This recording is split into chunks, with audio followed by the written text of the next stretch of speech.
The facility looms before you, all sharp angles and reflective glass, as a cold gust of air cuts through your jacket.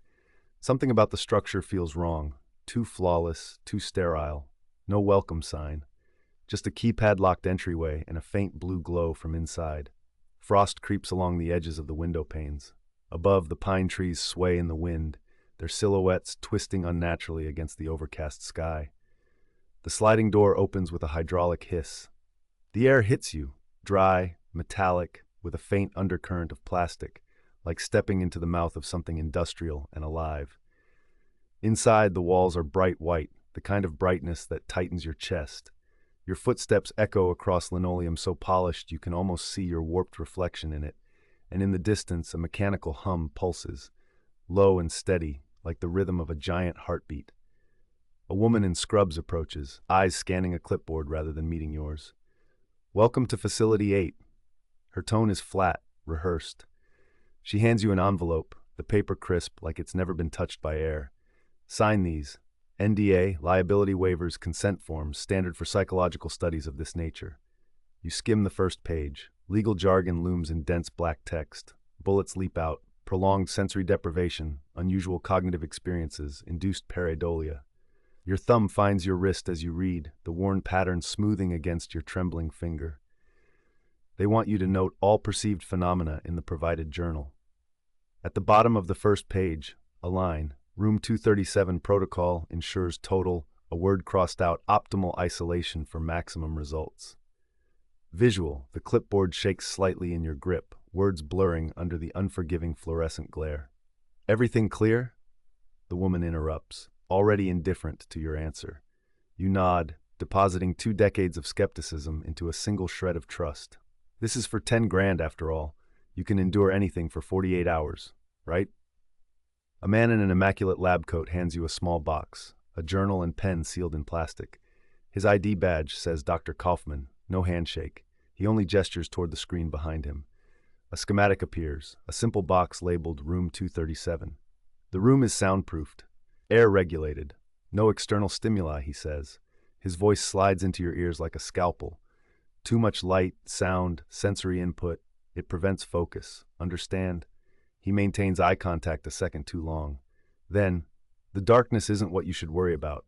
It's what waits in it. You open your mouth to ask what that means, but he's already gone. Behind you, the door's hiss echoes unnervingly loud. A crawling awareness tightens in your skull. This is more than just research. You step into the small, featureless room, barely larger than a walk-in closet. Smooth metal walls gleam faintly under a recessed light in the ceiling. Your world for the next 48 hours. No furniture except the plasticky sleep pad in the corner and a bolted-down desk for your journal. The air burns cold against your skin, but there's an odd weight to it, as if something unseen is pressing inward. Once the door locks, it won't reopen until completion. A voice crackles overhead. You glance around instinctively, seeking the speaker, but the walls stare back, faceless and soundproof. "Understood," you say, barely recognizing your own voice. It comes out clipped, tight. The light doesn't even flicker as the door slides shut behind you. When the dull thump of it locking reaches your ears, your stomach drops with it. No window, no seams, no handle. This is it, just you, and the impenetrable blackness falling over you as the light flicks off. It's not immediate, darkness, but it feels fast, like an avalanche. Your fingers brush the desk, then the cool floor. You blink, you stop blinking. What's the point? The darkness is absolute, so thick that even your own hand in front of your face feels imaginary. You hold it up, flexing your fingers, but they're gone, erased by the black air swallowing the room. Your thumb instinctively brushes your wrist. Skin on skin, the familiar motion grounds you. It always has. But this time, it feels off. Your thumb glides along the pulse point, slow at first. It should soothe you. It doesn't. You exhale. The sound rushes back to your ears too sharply, like it's ricocheted off walls that are suddenly much closer. Maybe too close. The air carries no echo, no depth, just a dense flat that sticks to your skin like wet gauze. Darkness stretches as far as the mind can reach, a void within a void. The faint blur of your own motion against black feels like watching a shadow try to separate itself. The metal chair beneath you creaks as you shift. Thin insulation fails to warm your legs, the chill creeping upward, licking your spine. It reminds you of basement winters, sitting on icy tiles while muffled voices fought above your head. Just a test, you mutter. Your voice cracks, dry and too loud against nothing. 10 grand, you add, like the words themselves could anchor you. It's only a room. A room. The script from earlier loops in your mind. Approximate sensory detox duration, 4 hours minimum. That was their phrasing. Their neutral, careful phrasing, like they were selling you a high-end cleanse and not locking you in their personal void. 4 hours. How long has it been now? You sit perfectly still. Count. 1 slow inhale, hold. 2. Exhale. Your heartbeat ticks faintly in your eardrums, sluggish yet sharp. Time doesn't hold. Seconds feel too fast, then too slow. Could you be at 15 minutes already? 30? None of it makes sense, so you stop trying to make it. And that's when you hear it. Barely a breath, just a thread of sound. It's faint. Too faint to know for sure if it's real, or a fabricated cough of your own imagination reaching for input. You stiffen, head angling toward where you think it came from.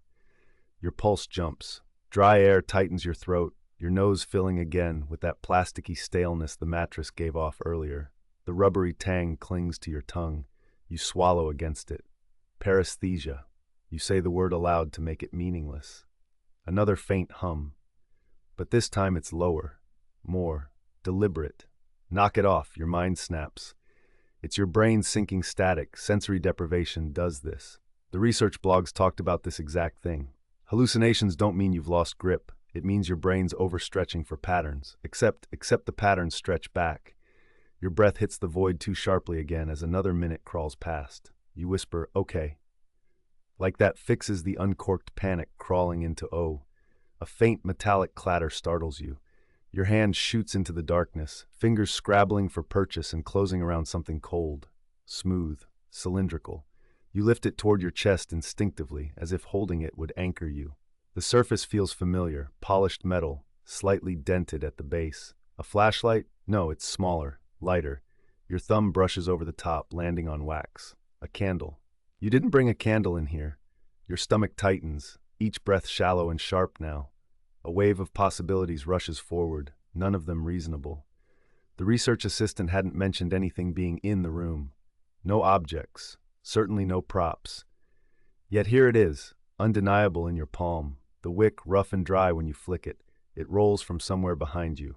Hard to tell how far. You freeze, pressing the strange candle against your stomach like it holds answers. Your mind churns with forced logic. Maybe it fell from the ceiling. Maybe this is part of the test. You glance over your shoulder instinctively, only to remember again that there's nothing to see. The air presses down heavier as if in punishment, thick and unrelenting, refusing even your desperation for visual confirmation. The pitch-black expanse ahead seems to ripple faintly, a trick of the brain as your eyes misfire again and again. You shuffle forward, shins grazing the hard floor, unsure if you're avoiding an edge, an object, or if you're just delaying meeting something real. There's nothing solid about the darkness anymore, not even its silence. It moves, presses like a cloaked thing too large to fully comprehend. You reach a hand outward, feeling for the ground. Something sudden to explain. There, your palm smacks something soft. Cloth. A rug? No, fabric. Thin but loose like discarded clothing. You lift it before instinct can scream louder than your curiosity, fingers pinching at the damp edges. A shirt, it's chilled through, almost clammy. Was it yours? Did you drop it earlier? You don't remember dropping this. You haven't been wearing a shirt since the skin monitor electrodes were fixed onto you. Your breath falters over the thought, and the copper tang of adrenaline rises in your throat. A whisper, not single but layered, bleeds into existence behind you. Indistinct words barely spoken into a draft too faint to be real. You jerk upright. Words, no, it's not. It can't be. You squint into the void, eyes straining through useless, shapeless black like a swimmer beneath opaque waters. Nothing shifts. Nothing moves. You take an uncertain half-step back. Your heel lands too hard. The sound seems volcanic, too loud in the confined void space.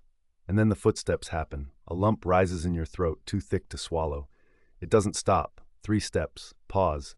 Another 3. Deliberate. Measured. You spin toward it, anticipating, wrongly, helplessly, some direction, some wall, something. But the sound shifts before your body can catch its source. It's circling. Hello? Your own voice spills out jagged, more rasp than command. Who's there? Nothing answers, though movement persists. Part of you pleads for sarcasm's balm. It's just a hallucination, right? The amygdala spiking again, your hyper-focused brain just placing too much trust in imagined sounds. But there, to your left, a sharper impact. The science blog didn't mention hallucinated creaking. This is synchronized, present. Your hand darts out to steady yourself on a wall you cannot see but think should exist. Instead, it plunges through what feels like cold mist, an absence where solid should be. You shift your weight entirely. Where's the wall? The faintest dark-on-dark outline flickers forward, like a shadow of a man, form and shoulders etched briefly amidst no reason to appear. No. Your whisper ghosts out with hot damp against your clenched teeth. You didn't see, but even your thoughts hesitate now. Denial's getting harder, the patterns uncoiling exactly as a trap might. The shadow pulses again, closer this time. It blooms up like spilled ink caught by firelight. Unnatural, impossibly fluid, its edges shimmer chaotic and fractal. Is it following the rhythm of the tapping, coexisting with the noise, or guiding it? One more step, trembling faint and involuntary. It seems to shrink at your advance, but why? Mists collapsing or billowing collectively wrong. You light the candle with trembling hands, and for the first time, the room feels smaller. Not literally, not in the way of walls pressing in, but smaller in the sense that you are suddenly aware this place holds you like a jaw set to snap shut. The flame flickers, casting frantic shadows that jitter and climb like spiders scrambling for shelter. The mist hesitates at the edge of the light. Its frenetic movement slows, a predator pretending not to stalk. Its edges glisten. Wet? Oily? Impossible to tell. One breath, then another, and your exhale makes it shudder, warping in waves that ripple outward. Controlled, chained, the tapping, still there. Louder now. Tap, tap, tap, tap, tap. You wince, the rhythm digging into your skull. The candle's flame bends toward it, like a flower straining for sunlight. A submissive movement. You take a step forward, closer to the mist's edge, close enough to hear something else twisting out of the darkness. Not the taps. A voice. Faint. A single word, no louder than a breath escaping. Sunny, your pulse jolts like a snapped wire. You lose control of the candle and snatch at it mid-air. Wax dribbles over your fingers, thin and searing. That name hasn't crossed anyone's lips in years. Not since. No, it's impossible. There's no way. Not here. Not her. Who's there? Your voice cracks. It doesn't come out right. Too high, too distant, like it belongs to someone else. No answer. You turn, staring at the walls, expecting them to close, reduce you to a speck. But as you move, the mist pulls tighter, retreating, taking its secrets with it like a tide. And then you blink. The room melts. Your grip on the candle wavers. The pain of hot wax crawling over your knuckles keeps you from screaming. But it isn't the walls that are wrong now. It's what they hold. Somehow you recognize it, even though it's a place that shouldn't exist.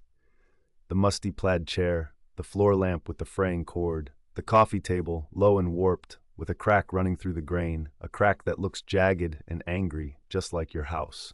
Not your house, the other one from the time before. A floorboard sighs behind you. Visual, the candlelight reveals smudged pictures on the wall, familial faces warped and monstrous but eerily familiar. Go back, the voice whispers again, this time nearer. There's a sound like fabric dragging across fabric, soft and wrong. You spin. The flame bends again, pointing towards something you can't make out. The tapping is gone. In its absence, your heartbeat fills the void. You want to speak, to force reality to answer for this, but the word dies on your lips. Light flickers, and the shadows shift again. One breath in, dry as paper through your mouth, one step closer to the sound. No, you choke out. Not at yourself, at the world.